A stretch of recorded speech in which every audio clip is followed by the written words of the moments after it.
Good morning and welcome to Tuesdays with the Pilgrim as we read our final chapter of A Prophet in Babylon, chapter 24, Perfect Love. Margaret! It was a Sabbath morning and the air was full of the sound of bells that rang for worship. Margaret! Guant lay very still and over him bent his wife. Her face was worn with anxious watchings and waitings, but it still retained its aspect of sweet composure. And it seemed to Guant that it had become younger. It wore the delicate colors of girlhood, in spite of new lines traced upon the brow, and a touch of silver in the heavy braids of brown hair. She stooped and kissed him, and each felt the kiss to be the seal of a new union. He was silent for a long time, and then he spoke in a low voice. "I have a confession to make," he said. "In these long, long hours of thought, it has come to me that—" "Hush," she said, laying her fingers on his lips. "I know what you're going to say. Let me make my confession first." "You can have none to make." "Yes," she answered with a smile, "I have a very serious confession. It is that I have sometimes grudged you to your work. I know that you have not loved me less for it, but it has seemed to me sometimes that you have not leaned so much on me as in other days. It was so sweet to be leaned on, to bear the burden, sharing it with no one. Oh, I know, dear, it all sounds so little, but sometimes I have been jealous of your work." "And now?" he said. "Now I know better. I am proud to give you to your work and to be forgotten." "Never that, Margaret," he whispered. "Do you really know what I'm going to say? I was going to tell you that I never loved you as I love you now. Come nearer, dear one, for you must hear my confession after all. I have let my work absorb me. I have let it seem as if I no longer leaned on you as I once did. But you are more to me, greatly more, than in other days. Dear, am I forgiven?" "There's nothing to forgive," she answered. "On that night when they tried to kill you, I did feel wicked. I wished you had never taken up the work at all. But in those dark and dreadful hours I found my consolation, for I came to feel that it was a proud joy for each of us to suffer in such a cause. I felt even when I saw my days stretching out before me desolate and widowed, and I thanked God that He had seen fit to make me the wife of a martyr. There," she added, "that is my confession. I could not be easy until I had told you." Her arms were about his neck. The Sabbath bells rang outside, but sweeter yet than these bells, which proclaimed the bridal of the earth and sky, were the bridal bells that rang in each heart. For in each heart love had come to full fruition, for it had found the divine grace of complete unselfishness. It is a worn truism that no one knows how much he is loved till disaster overtakes him, but it is also a beautiful tribute to human nature. The news of Gaunt's assassination aroused an outburst of love and sorrow probably unprecedented in the history of any religious leader of modern times. It was speedily apparent that evil had overreached itself. It was impossible to find a single voice that approved an outrage so dastardly. Deprecation of the act, appreciation of Gaunt's work and character were universal. In the days immediately following the outrage, there were many efforts made to discover the criminal. These efforts were entirely vain. All that ever came to public knowledge was that the room from which the shot was fired had been hired a week before the tragedy by a person whose identity was never known. It was probable that Butler knew the secret, but if so, he did not divulge it. His own indignant sense of justice would have counseled retaliation, but he knew that this was not Gaunt's spirit. When he was urged by Stonecroft to disclose what he knew, he replied, "It would serve no good purpose. It is sometimes wiser to endure a wrong than to punish it." From that position he was not to be moved. The wound inflicted on Gaunt was very serious. The bullet intended for his heart was deflected by striking the silver cross of stars he wore upon his breast. This alone saved his life. He meditated much on this singular deliverance during the slow days of convalescence. The more he thought of it, the more the conviction grew that he was a man set apart and specially preserved for a work that waited to be done. The many providences of his life knit themselves together in eloquent coherence.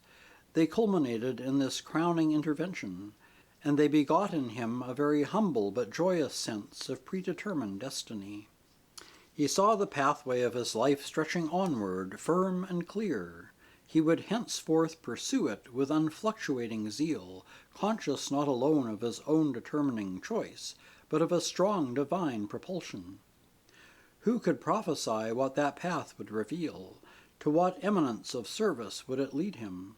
One thing alone he saw with absolute distinctness. It was the right path. He had found the synonym of all religion in the law of love and service.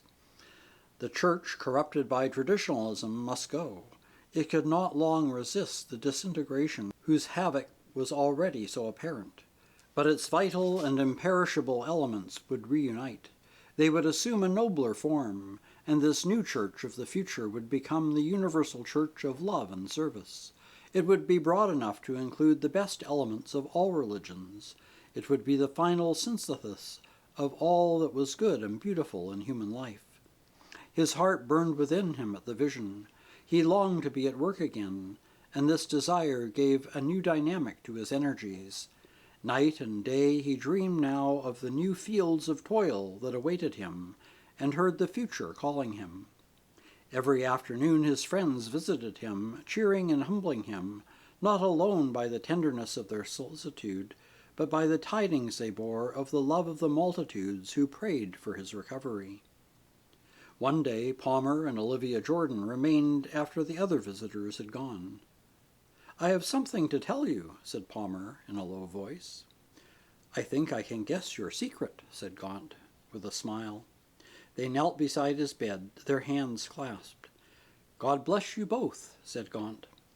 He was silent for some moments, thinking of his own married life, recalling its first lyric joy and all the growth of steadfast trust which had accompanied its course. "Count your love God's best gift," he said, "but I know you do.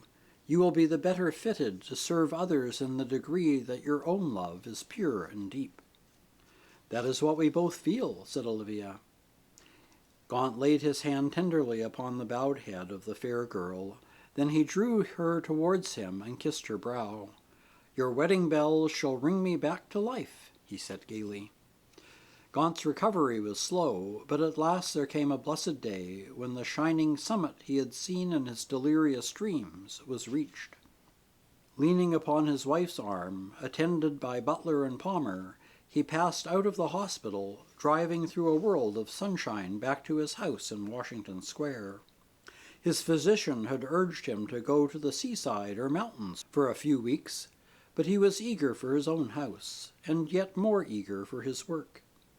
A man whose life has been spared by a miracle can afford to trust God to complete the miracle in the gift of daily strength, he said. The finest tonic for my condition is the recovered power of work. On the night when he came home, the house was filled with flowers.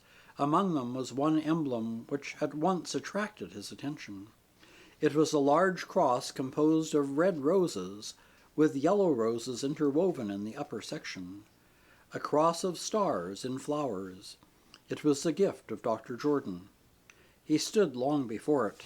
Then he fell upon his knees, praying in simple words that he might better understand the spirit of the cross, knowing not its blood-red stain alone, but its starry joy. Those who listened understood that this act was the rededication of Gaunt's life to the service of humanity. Before the cross they also bowed in silence. His wife, Butler, Palmer, Mrs. Holcomb, Olivia Jordan, and a few others who represented various branches of his work. As Gaunt finished praying, they, by common instinct, began to sing softly, "When I survey the wondrous cross." They sang it to its close. 6 weeks before it had seemed almost a requiem, a hymn of martyrdom. They had sung it in that hour when Guant had fallen. They sang it now in triumph. They realized that all the wisdom of the ages was enshrined in it. Above all, they realized that this man, whose prayers still lingered in their ears, had found this wisdom, that in him once more was wrought the eternal miracle of the life that grows by giving, gains by losing, and lives by dying. All can understand the pain of sacrifice, but there is a further knowledge when we comprehend its joy. Guant had found the joy. The end.